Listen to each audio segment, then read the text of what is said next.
Olá, amados irmãos, sejam bem-vindos ao canal Plutarco. Ajude o canal deixando seu like e compartilhando o vídeo. E vamos direto para as informações. A guerra que ninguém vê, ouve ou sabe. Combate com reptilianos no Zimbábue. Mais um impressionante relato de um militar brasileiro em missão de forças especiais multinacional em plena África, na montanha Nyangani, no Zimbábue, onde o seu grupo de militares, membros de forças especiais, se deparou com enormes seres reptilianos dentro de uma caverna onde eles estavam. As criaturas estavam meio que sentadas, uma delas em pé, com movimentos similares a um suricato, observando ao redor, enquanto os outros dois mutilavam alguns corpos de animais e de guerrilheiros que eles haviam matado horas antes. Percebemos através de visão infravermelha, que eles colocavam os órgãos internos dentro de recipientes cilíndricos, similares a pulses de alumínio escuro que se encaixavam uns nos outros. Estávamos no ano de 1998, num acampamento móvel, montado ao sul da pequena cidade de Sanyati, que fica a sudeste a 150 quilômetros, aproximadamente, da capital Harare, no Zimbábue. Deu-se o clarim. Agora, apesar de já acordado desde as 5 hs. Às 6h30 fomos em fila tomar o café da manhã. Estávamos tranquilos, nos alimentando e conversando sobre a região e assuntos vistos nos jornais. Já nos encontrávamos há 2 dias no país e nunca ficávamos sem estar usando parte do uniforme, isso devido à possibilidade constante de missões que eventualmente poderia ocorrer durante nosso turno.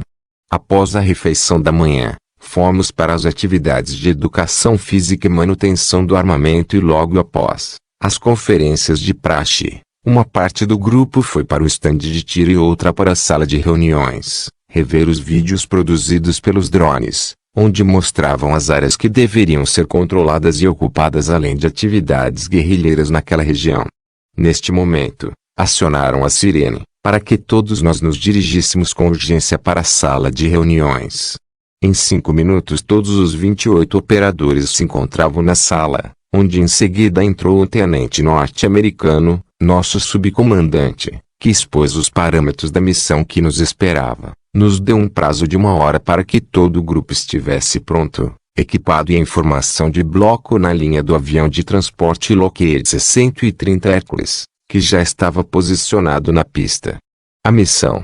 Por volta das 9h30 hs, voamos durante 1 hora e 20 minutos até o ponto de salto de paraquedas, uma área descampada em uma das depressões que existem nos arredores do Monte Nyangani. Saltamos por cima das nuvens que estavam baixas, e pousamos na área próxima a um curso de água, com árvores aparentemente espaçosas entre si, vegetação rasteira na linha do joelho, porém, com alguns arbustos espinhosos.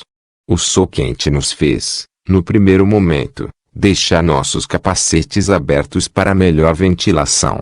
Usamos uniforme e armamento de praxe, basicamente o mesmo que usamos na Amazônia, orientados por um bracelete OLED via satélite, com muita munição especial, específica para o tipo de missão. Após recolhermos e escondermos os paraquedas, caminhamos por cerca de 4 horas, até já estarmos a salvos dentro da montanha. Paramos e montamos um perímetro defensivo com um raio de 40 metros, pouco, mas necessário. Durante esta parada, o major e um tenente nos passaram os paramentos da missão, que se resumia em um provável e eminente confronto com uma ou mais criaturas reptilianas, sendo que a missão era captura-la viva ou morta. Caso não fosse possível capturá-lo com vida, deveríamos evitar as baixas entre nossa tropa e sinalizar o local com dispositivos infravermelhos para implodir o local. O encontro. Após um descanso de cerca de 30 minutos no perímetro defensivo, levantamos marcha selva dentro, orientados e observados a partir deste momento por satélite. As câmeras de alta resolução que tínhamos no capacete e no peito, foram acionadas. Nosso sistema de proteção do uniforme também foi ligado e, depois de mais de 1 hora, vegetação densa dentro do Monte Nyangani, percebemos um pequeno grupo de homens armados. Eram guerrilheiros, mas a fisionomia assustada e os movimentos demonstravam total desorientação. Fizemos contato que, Nos foi sinalizado rapidamente de forma positiva, após o que eles vieram ao encontro de nosso grupo em posição de rendição. Apesar de nossos uniformes e armamentos serem diferentes das forças militares convencionais, estávamos sem o capacete devido ao calor, o que ajudou em nossos contatos. Foram interrogados por um intérprete que nos revelou sobre um confronto que os guerrilheiros tiveram algumas horas antes, com criaturas enormes e com aparência monstruosa. O pavor era visível em todos. Vendo seu grupo morrer, eles fugiram, por não conseguirem deter tais seres. Nos disseram também que o grupo deles era originalmente de cerca de 120 homens, mas muitos morreram e outros eles não souberam dizer o que aconteceu, porque optaram por fugir em diferentes direções. A região do Monte Nyangoni e os pontos, assinalados, da missão entre o pouso e o combate, o percurso é de cerca de 7,5 quilômetros. O Monte Nyangoni é a montanha mais alta do Zimbábue, com 2.592 metros. A montanha está localizada dentro do Parque Nacional Nyanga, no distrito de Nyanga, a cerca de 110 quilômetros, 68 milhas, a noroeste de Mutare. O cume fica no topo de um pequeno afloramento rochoso a cerca de 40 metros acima da área circundante. O restante do pico é um amplo pântano de colinas e planaltos, com uma área de cerca de 8 quilômetros quadrados. As bordas desse planalto caem abruptamente para os lados leste e oeste. A vegetação da montanha é composta em grande parte de charnecas ao redor do planalto, com florestas sempre verdes ao longo das encostas mais úmidas do leste e pastagens para o lado ocidental. Nos disseram que, quando seguiam naquela região, foram violenta e brutalmente atacados. Houve um intenso tiroteio, tiveram várias baixas entre mortos e feridos, o que os fez fugir do local. Os guerrilheiros estavam cansados, com medo e com sede, apesar de haver um pequeno curso de água próximo, mas eles estavam com medo de buscar água, nos disseram, pois que uma das criaturas saiu da margem do córrego e os atacou enquanto o outro veio da mata, forçando-os a se dividirem. Ao terminar o depoimento, montamos um perímetro seguro, para que 3 deles buscassem água, o que foi feito, e fornecemos barras de cereais para que eles se alimentassem. Os orientamos a seguirem rumo a noroeste pela trilha que fizemos. Devolvemos o armamento e os orientamos sobre segurança que deveriam observar até chegarem em seu destino. A noite estava se aproximando e com ela o frio. O nosso uniforme regulava a temperatura. Logo nos colocamos em marcha. Creio que 1 hora depois, já estávamos num dos sulcos laterais naturais da montanha, com vegetação baixa e árvores com copas de uns 3 ou 4 metros. Mas não eram muito próximas umas das outras e entre pedras. Muito mato baixo, porém, um pouco mais à frente as árvores se fechavam e suas copas cobriam os espaços embaixo. Subitamente avistamos uma vaca morta e completamente dissecada. Estava sem os olhos, língua, órgãos genitais e um corte na barriga de onde foram tirados todos os órgãos internos. Não havia presença de sangue no local, o que indicava que as criaturas estavam por perto, já que o que sobrou do corpo do animal ainda não estava rígido. Um pouco mais à frente, vimos uma abertura na transversal no meio de 2 rochas, com certa vegetação ao redor. Entramos e após uns 5 metros separamos com um corte nas rochas num formato triangular. Um corte perfeito, criando um pequeno túnel de aproximadamente uns 6 metros, com paredes lisas similar a uma placa de mármore. Isto fortalecia o indício de que estávamos próximos de encontrar o que procurávamos. Andamos com muito cuidado, nosso sistema de isolamento do uniforme agora ligado, armamento engatilhado e pronto para disparar, e 1 a 1, fomos entrando até passarmos e chegarmos a uma grande caverna, meio escura com apenas poucos raios da luz do sol penetrando por uma abertura superior, que já se desfazia, entrando por um grande buraco acima, rodeado pelas copas das árvores. Em seguida posicionamos tropas ao redor da saída do túnel, já que também havia soldados próximos à entrada. Nos espalhamos na formação triangulada, com cerca de 4 a 6 metros de distância um do outro, com movimentos rasteiros e lentos, até percebermos movimentos a cerca de uns 100 metros à nossa frente, num declive de uns 20 graus. neste momento, rastejando pela vegetação, com cuidado até estar numa distância segura. As criaturas estavam meio que sentadas, uma delas em pé com movimentos similares a um suricato, observando ao redor enquanto os outros dois mutilavam alguns corpos de animais e de guerrilheiros que eles haviam matado horas antes. Percebemos através de visão infravermelha, que eles colocavam os órgãos dentro de recipientes cilíndricos, similares a puffs de alumínio escuro, que se encaixavam uns nos outros. Apenas uma das criaturas fazia o trabalho de um legista, os demais observavam e lhe davam cobertura e, após a retirada dos órgãos, eles colocavam os corpos dentro de uma caixa, a qual não pude precisar o tamanho e profundidade, mas percebi que havia mais recipientes como aqueles. Estes recipientes flutuavam, levitavam a poucos centímetros do chão.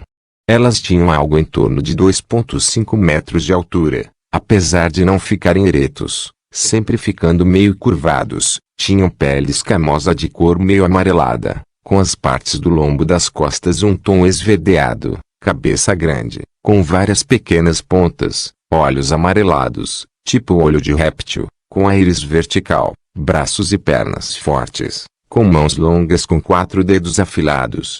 Usavam um colete escuro que tinha nas laterais compartimentos com objetos. No braço direito, tinham uma espécie de bracelete na mesma cor de sua pele, e todos portavam uma espécie de pequena lança, similar a um cajado.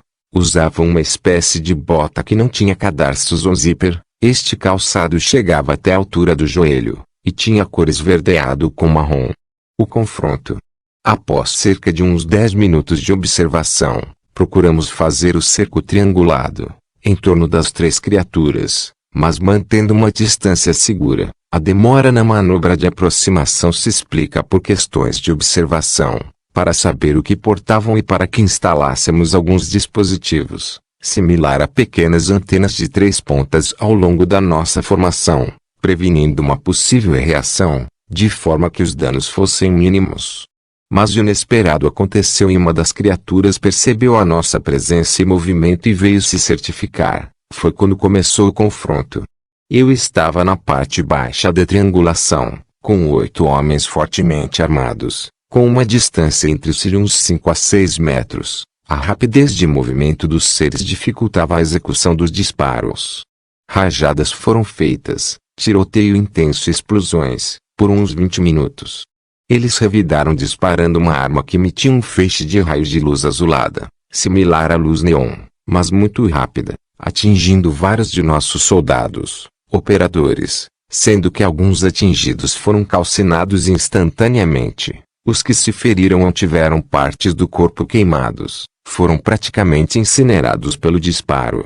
Uma das criaturas reptilianas levou um tiro no braço que portava a arma, mas ela foi para cima dos nossos soldados e houve uma luta corporal desproporcional, com o ser reptiliano atingindo um colega nosso com um soco que o arremessou a alguns metros de distância, deixando-lhe algumas costelas quebradas, um braço quebrado e várias escoriações. Essa criatura então investiu nos demais soldados de nosso pelotão e antes que nos atingisse alguém o acertou nas costas, onde o fez recuar. Neste momento ele levou vários tiros na região do tórax, pernas e caiu abatido. As demais criaturas reptilianas também foram atingidas e feridas, mas conseguiram sumir com os recipientes, caixotes metálicos e com os corpos em meio a uma tênue fumaça de cor meio azulada, que se desfez rápido, mas antes que se desfizesse, atiramos granadas de fragmentação na nuvem. O interessante é que não explodiram e nem caíram de volta ao solo, simplesmente também sumiram no ar. Tínhamos que sair rápido do local. E durante o confronto no interior da caverna já havia sido acionados e estavam se aproximados 5 helicópteros Sikorsky Os-60 Black Hawk, para nossa extração do local, sendo que um deles era só para levar a criatura reptiliana que fora abatida. A criatura pesava algo em torno de uns 200 quilos, dando trabalho para sua remoção para fora da caverna. Ao revistar a criatura, o tenente norte-americano nos impediu de retirar qualquer coisa que estivesse em poder da entidade. Pude ver e tocar em sua vestimenta, que parecia ser colada em seu corpo. Um colete duro e áspero, continha compartimentos que havia alguma coisa dentro, mas não via como abri-los. Suas botas pareciam ter sido feitas em seus próprios pés. O bracelete ia do pulso ao cotovelo. Sua arma era muito leve. Vi que tinha 3 furos a bala nas costas, mais uma no pescoço e apenas um pequeno filete de sangue. Acharam a arma que ele portava. Parecia com um aspirador de pó de automóvel, onde tinha no extremo um arco que abraçava o braço e um encaixe de dedo. Quando a colocamos junto ao corpo, ela acendeu uma luz cor de violeta bem fraca, sinal de comando simbiótico, ou seja, somente aquele indivíduo poderia acionar a arma. O tempo era curto, todos já se movimentavam para sair o quanto antes, pois achamos que os reptilianos poderiam voltar com reforços, para resgatar o ser que tombou e capturamos. Nos posicionamos numa área onde os pilotos poderiam nos ver e um dos Black Hawks desceu e retirou todos nós, mortos e feridos, de lá. Passados alguns minutos, percebemos os estrondos das explosões em ataque aéreo de nossos caças, F-18 provavelmente, que não pude identificar devido à distância e por já ser noite. Os feridos e mortos também foram evacuados de forma rápida pelos Black Hawks H-60, que desceram pelo buraco no teto da caverna, já que o terreno não apresentava dificuldade para tal, onde levamos cerca de 15 minutos para a retirada de todos. 2 operadores, soldados, tiveram mortes instantaneamente. 3 resultaram feridos, sendo que um com gravidade N3. Os demais feridos estavam em condições de socorrer de combate, se necessário fosse. Durante a evacuação, as tropas que fizeram a proteção externa, nos relatou que assim que terminou o tiroteio dentro da caverna, viram um objeto, UFO, escuro, de formato cilíndrico, sair da montanha e pairar por alguns instantes no ar, até que 2 esferas brilhantes se acoplaram a ele e numa aceleração rápida sumiram, rumo ao norte da nossa posição. Esses soldados estavam espalhados ao redor da entrada da caverna, caso alguma das criaturas escapasse em sua direção ou para nos dar suporte de supressão. O helicóptero que transportava a criatura estava acompanhado por 2 helicópteros Apaches de escolta, e tomaram rumo diferente das nossas aeronaves. Ao chegarmos no acampamento já nos arredores de Harare, na capital do Zimbábue, 2 caminhões de frigoríficos nos aguardavam e, ao descermos, fomos direcionados para entrar em ambos os caminhões, onde lá dentro trocamos de roupas e as deixamos dentro de caixas de alumínio, que estavam numeradas de acordo com cada um de nós. Estes caminhões circularam pelo tempo necessário, até que todos se encontrassem com uniformes padrão de instrução. Neste momento, ao descermos já na base de Harare, creio que por volta de 2 da madrugada, entramos num avião de transporte Lockheed C-130 Hércules e fomos levados para Moçambique. Durante o trajeto, fomos orientados a esquecer a missão e não comentá-la de forma alguma, com quem quer que fosse sob qualquer circunstância, sob pena de lei marcial e provável condenação à morte. Chegando na base aérea em Maputo, fomos levados para realizar uma bateria de exames médicos completos e uma entrevista com uma equipe de agentes da CNESA, mas neste momento já estávamos divididos, separados em pequenos grupos. Após termos sido liberados, não vi e nem tive mais contato com o restante de soldados operadores do grupo que participou da missão. Fui levado a uma pousada próxima ao aeroporto, onde fiquei por um dia e depois fui levado de volta ao Brasil. E você, o que acha desse relato? Deixe seu comentário. Se gostou do vídeo, deixe seu like e compartilhe. Muitas bênçãos e até a próxima.